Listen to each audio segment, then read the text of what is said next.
ایک ایک کر کے روانہ ہوں. نہ توحید رہی، نہ اخلاق حسنہ، نہ صفات باری تعالیٰ کا کوئی منظر، سارا مذہب ویران ہو گیا. تب حضرت محمد رسول اللہ صلی اللہ علیہ وآلہ وسلم نے پہلی ہجرت کی ہے پھر. اور یہ ہجرت ابراہیم کی ہجرت سے بہت زیادہ شاندار اور بہت زیادہ بقا رکھنے والی ہجرت تھی.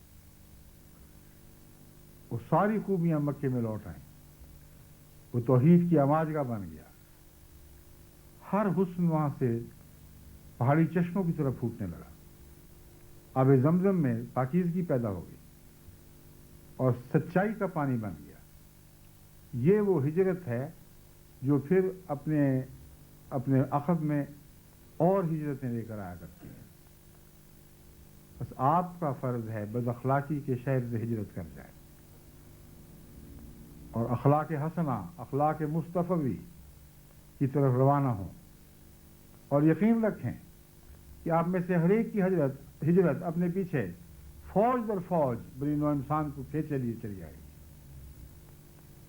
تب یہ نیکیوں کا شہر جو حضرت مسیح موعود علیہ السلام نے دوبارہ قائم کیا ہے، تب یہ سچا ہمیشگی کا شہر بن جائے گا. پھر یہ شہر ایک شہر نہیں رہتا، یہ ساری دنیا میں تبدیل ہو جایا کرتا ہے، زمین کے کناروں تک شہرت پاتا ہے. بس خدا کرے کہ ہمیں یہ توفیق نصیب ہو کہ ہم ان کھوئے ہوئے اخلاق حسنہ کو جو حضرت محمد رسول اللہ کے ذریعے دنیا میں زندہ کیے گئے تھے ان کو پھر حاصل کر سکیں، اپنے وجود کا حصہ بنا لیں، اپنے گھر کو چمکائیں. جگنو کی طرح اگر تھوڑے سے ماحول کو نہیں تو اپنے قریب رہنے والی بیوی کو تو پتہ چلے کہ آپ کے اندر کوئی نور ہے. اپنے گھر میں بسنے والے بچوں اور بچیوں کو تو محسوس ہو کہ ہاں وہ نور کا آسمان سے شعلہ اترا ہے، نور کا ایک کرشمہ ہے جو ہمارے گھر میں پیدا ہو گیا.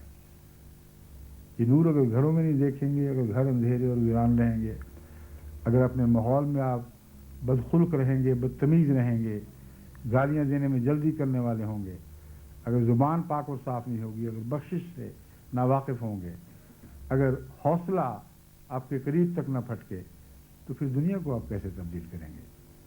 خدا کرے کہ ان حقائق کو ہم دیکھیں، آنکھوں میں آنکھیں ڈال کر سمجھیں، سوچیں، اور کامل یقین کے ساتھ کہ اگر ہم کوشش کریں گے تو آج خدا کی مرضی ہے کہ ہم ایسے ہی بن جائیں. ہماری کوششیں ضرور کامیاب ہوں گی. اللہ تعالیٰ ہمیں توفیق عطا فرمائے.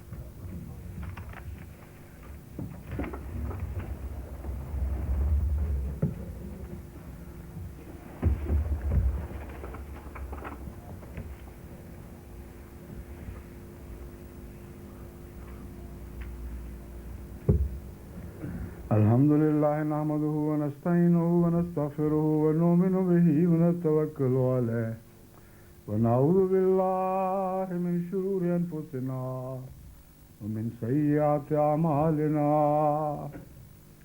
من يهده الله فلا مضل له ومن يضلله فلا هادي له. ونشهد أن لا إله إلا الله وحده لا شريك له ونشهد أن محمدا عبده ورسوله. عباد الله رحمكم الله إن الله يأمر بالعدل والإحسان وإيتاء ذي القربى وينهى عن الفحشاء والمنكر والبغي يعظكم لعلكم تذكرون. اذكروا الله يذكركم وادعوه يستجب لكم ولذكر الله أكبر.